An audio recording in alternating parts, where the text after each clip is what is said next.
السلام علیکم ورحمۃ اللہ وبرکاتہ۔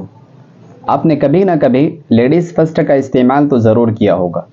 اگر استعمال نہ کیا ہوگا تو سنا تو ضرور ہوگا، لیکن کیا آپ جانتے ہیں کہ اس کا کانسیپٹ کہاں سے ملا، اس کی شروعات کہاں سے ہوئی؟ کچھ لوگ تو یہ کہتے ہیں کہ یہ دو پیار کرنے والوں کے بیچ میں ایک لطیفہ ہے، ایک جوک ہے، ایک مذاق ہے، لیکن حقیقت یہ نہیں ہے۔ حقیقت کیا ہے، سچائی کیا ہے، تو چلے جانتے ہیں۔ تو ہمیں یاد رکھنا چاہیے کہ دنیا کے جو سب سے پہلے انسان ہیں وہ حضرت آدم علیہ السلام ہیں۔ اللہ تعالیٰ نے آدم علیہ السلام کو بنایا اور پھر ان کو جنت میں بسا دیا گیا، اور جب آدم علیہ السلام کو جنت میں اکیلا پن محسوس ہونے لگا، وہ تنہا اپنے آپ کو جو ہے محسوس کرنے لگے، ایسے ٹائم پہ اللہ تعالیٰ نے اما حوا کو ان کی بائیں پسلی سے بنایا، اور اب دونوں کے دونوں سے اللہ نے کہا کہ وَقُلْنَا يَا آدَمُ اسْكُنْ أَنْتَ وَزَوْجُكَ الْجَنَّةَ وَكُلَا مِنْهَا رَغَدًا حَيْثُ شِئْتُمَا، کہ آدم اور حوا آپ دونوں کے دونوں جنت میں رہو، کھاؤ پیو، موج مستی کرو، انجوائے کرو، لیکن یاد رکھنا کہ فَلَا تَقْرَبَا هَذِهِ الشَّجَرَةَ، کہ آپ اس ٹری کے پاس، اس درخت کے پاس ہرگز بھی مت جانا۔ جب شیطان کو یہ باتیں معلوم ہوئی تو شیطان جو ہے فوراً جو ہے ایکشن میں آتا ہے، اور وہ کسی نہ کسی طرح سے جنت میں داخل ہونے کی کوششیں شروع کر دیتا ہے، اور جنت میں بہر کے وہ داخل ہو جاتا ہے،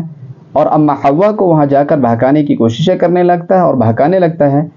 اور کہتا ہے کہ کیا آپ کو پتہ ہے کہ اللہ تعالیٰ نے آپ کو اس درخت سے، اس ٹری سے کیوں روکا ہے؟ اس کی وجہ یہ ہے کہ اللہ تعالیٰ آپ کو ہمیشہ ہمیشہ اس جنت میں نہیں رکھنا چاہتے۔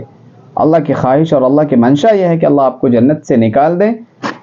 تو اس لیے اگر آپ اس پھل کو کھا لیتے ہیں تو ہمیشہ ہمیشہ آپ اس جنت میں محفوظ ہو جائیں گے، سیف ہو جائیں گے، کوئی آپ کو اس جنت سے نہیں نکال سکتا۔ بہرکیف اما حوا شیطان کے باتوں میں آ جاتی ہیں اور وہ اس پھل کو کھا لیتی ہیں، اور آدم علیہ السلام جب آتے ہیں تو آدم علیہ السلام کو بھی اما حوا جو ہے اپنے فیور میں لیتے ہوئے اس پھل کو کھلا دیتی ہیں۔ تو جیسے ہی وہ دونوں اس پھل کو کھاتے ہیں، اللہ تعالیٰ ان سے کہتے ہیں کہ آپ دونوں نے میری نافرمانی کی ہے، میرے حکموں کو توڑا ہے، اس لیے آپ دونوں کے دونوں جنت سے نکل جائیں، اور دونوں کے دونوں کو بہرکیف وہاں سے نکال دیا جاتا ہے اور دنیا میں لا کر چھوڑ دیا جاتا ہے،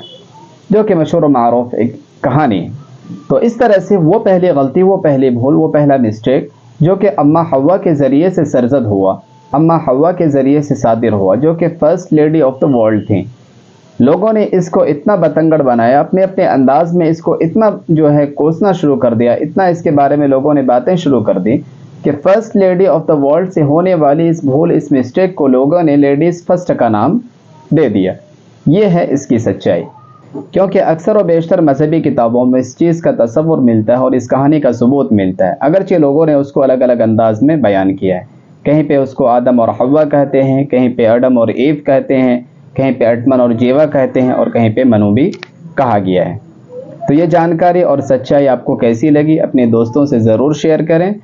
اور وہ دوست جو کہ ریگولر اس طرح کے الفاظ استعمال کرنے کے عادی ہیں، ایسے دوستوں کو ضرور ٹیگ کریں۔ اور مرد حضرات سے میری یہ گزارش ہے کہ ہمیشہ آپ جو ہے لیڈیز فرسٹ کا استعمال کرتے ہوئے اپنے آپ کو پیچھے رکھنے کی، پیچھے ڈھکلنے کی کوشش نہ کریں، بلکہ کبھی اگر کھڈے میں کودنے کی ضرورت پڑے تو آگے بڑھ کر ضرور کھڈے میں کودیں، تاکہ اپنے عورتوں کے پیروں کو ٹوٹنے سے محفوظ کیا جا سکے۔